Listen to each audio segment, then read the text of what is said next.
Hello, friends. Robert Bevan here, author of the Caverns Creatures series of comedy, fantasy novels, and short stories. With me is Sam West, and today we're talking about the spell, Spare the Dying. Oh, I've been spared. I was dying prior, I guess. I don't know. I didn't look very dead.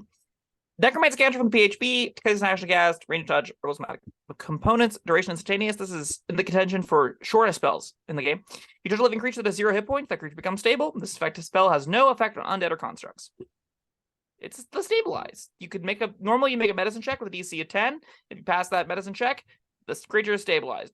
Or you could just cast Spare the Dying, and then they're automatically stabilized. And there's no stress or worry that they're going to randomly die from failed saves back to back to back or anything like that. All right, who gets this spell? Artificers and clerics. All right. Well, for clerics, I mean, the other thing you can do is cast Healing Word. So that's a big one. That stabilizes them. And I mean, stabilizing doesn't get them up, right? No.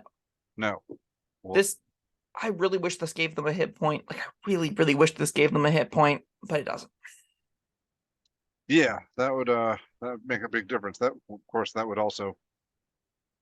Who needs Healing Word now? Because you have to touch them still, which is a big ask. It takes an action to do. Then yes, a healing. I mean, a 1 hit point would be good.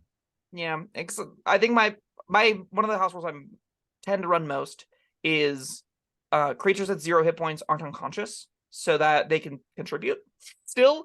Like, I hate whenever a character would go down in a fight and not get to play D&D for 45 minutes while everyone else either finished the fight or was trying to find healing or was trying to start a long rest or whatever. So I tend to, like, keep people engaged by, either putting them at 1 or giving them some amount of extra, they're conscious and able to do things. I find that that's a lot more of a fun experience for a lot of different kinds of people, especially whenever you're at groups that aren't, like, the most competitive in the world, that aren't, like, super engaged with the system.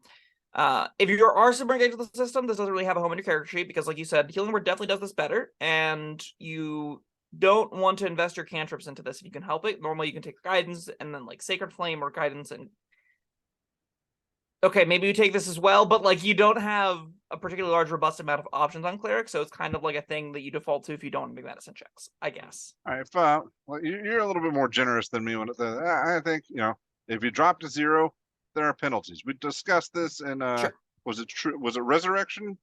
Yeah.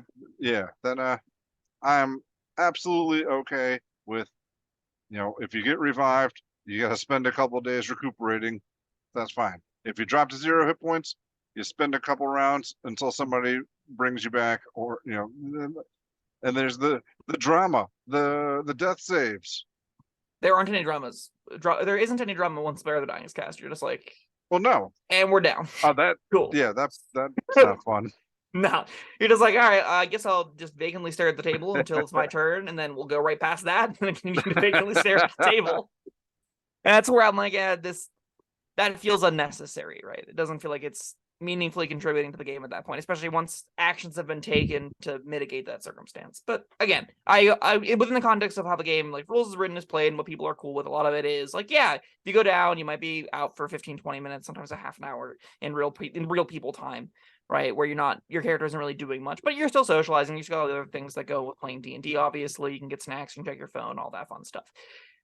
That's all just to, like, add content to this video, because, like, Spare the Dying it's a bad medicine check. Like, this is not a cantrip you ever actively want to have to put in your character sheet, because every single person can take the action that gets it to end. Every single person can make a medicine check trying to stabilize a dying creature.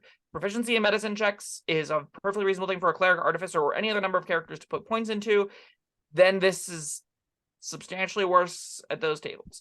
And, like, if a cantrip is doubling up for a successful ability check once in a blue moon, I'm not looking to have it on my character sheet. This has no bonus utility out of combat. It's really only usable in combat and only after things have already gone really badly. So, like, your windows of being able to use it session to session is fairly low. I think this is close. This is one of the worst cantrips in the game. Not the worst, but it's definitely bottom 50%, I think. No, it does something. I mean, like, the dying player, this is preferable to dying outright. Yeah. Again, unless there's a 3rd level slot banked for the, what's it called? Revivify. Revivify, and you'd rather go back to immediately start playing the game again as opposed to having to wait around for the rest. But, like, most of the time, you're right. This is preferable to dying I also think because of the way death saves are structured, there's usually like ample time. People tend to panic when someone goes to 0, and there's normally 2 or 3 rounds before that character is in risk of dying. Because like one save passes, one save fails, and then everyone's like, just don't roll a 1, and then sometimes it even resolves itself, and they roll a 20 and then a 13, and you're like, oh, they don't even have to spare the dying. Then they just did it themselves, and that's where I'm like, this is losing utility the more we talk about it. Yeah. It's fine. I've never seen someone like embarrassed to have it on their sheet. It's not like it never gets cast. There are times you're like, I don't want to risk it. If you're the kind of person that gets really anxious about the rolls, especially when it's comes like, a person's character, you're like, I don't want them to die. It'll be my fault. This is a really easy way to be like, that's not going to be an issue. You're just be able to cast for the dying, and there's not any anxiety there. You're just like, hey, it works. Medicine checked. I'm not even risking it with a D20. Right. I mean, that's like a lot of what people get drive enjoyment from D&D is sometimes you randomly die in horrific ways. But there are definitely people out there that want some consistency, that want to play the supportive character, that want to play the healer, that want to make sure no one dies on my watch. This is, I guess, fine for that character. Again, it's not going to be that beneficial at the vast majority of tables where you're looking to optimize or you're looking to like get as much juice as possible, so you have as many options at any given moment during gameplay to do things, to contribute, because this is usable in ones of situations per multiple sessions. Like you might go a month of real time with 4 or 5 sessions and never cast Spare the Dying.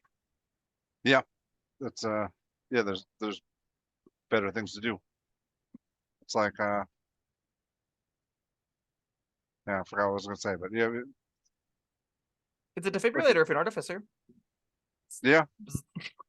I can That's see cute. I can see maybe taking this if you're an artificer, but never a cleric. I mean, that's what healing word's for. And I will say this as well, like their cantrip lists aren't great, so I understand why you would put this on there. Because again, I said there's guidance, and if like you're a weapon-based character on either of those classes, a lot of times you're like, I don't really care about Sacred Flame at all, and light is a torch, so I guess I'll take Spare the Dying. That's often how it kind of like works out. That's fine. It's not bad to have bad spells in this game like this. Choose the cantrip that you're never going to use. Yeah, basically. Yeah. And why not Spare the Dying and have that little bit extra insurance, right? Yeah, sure. All right. I'm definitely the kind of person though that like I live or die for the 2 failed 2 success death saves, and everyone's just standing around watching to see what happens. I love that stress, that intensity at a climactic encounter. I think it's very fun. Spare the Dying just goes, no, it's fine. No drama anymore. Then so again, I mean, this goes back to you're using an action for this. So do you spare the dying this guy that's not going to get up and fail to deal with whatever's dealing the damage, or do you go attack the creature that is killing people and then go heal the dude properly?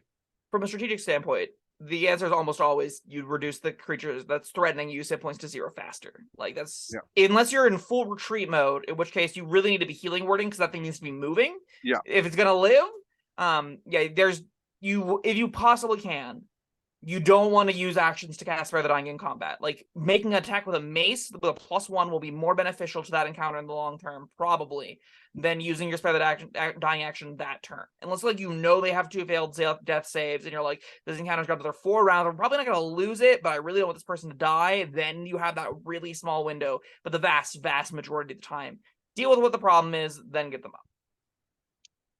Yeah, this that is a tiny window. It's a very small window. Well, I mean, yeah, it is a very short spell, so not much else to talk about. You get a rating? It's a 2.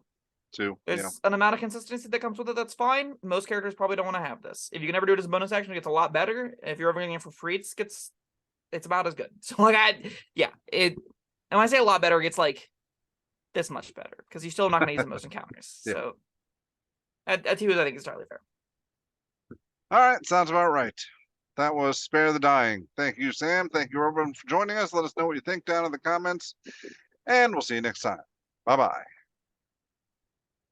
Thank you for watching. If you found this helpful, informative, or entertaining, I'd really appreciate it if you hit the like button below. You needn't smash it. A gentle tap will suffice. If you want to see more videos like this, subscribe to the channel. And make sure you check out the links in the description, where you'll find my Caverns and Creatures series of comedy fantasy novels, Sam's full review of the spell, and other fun things.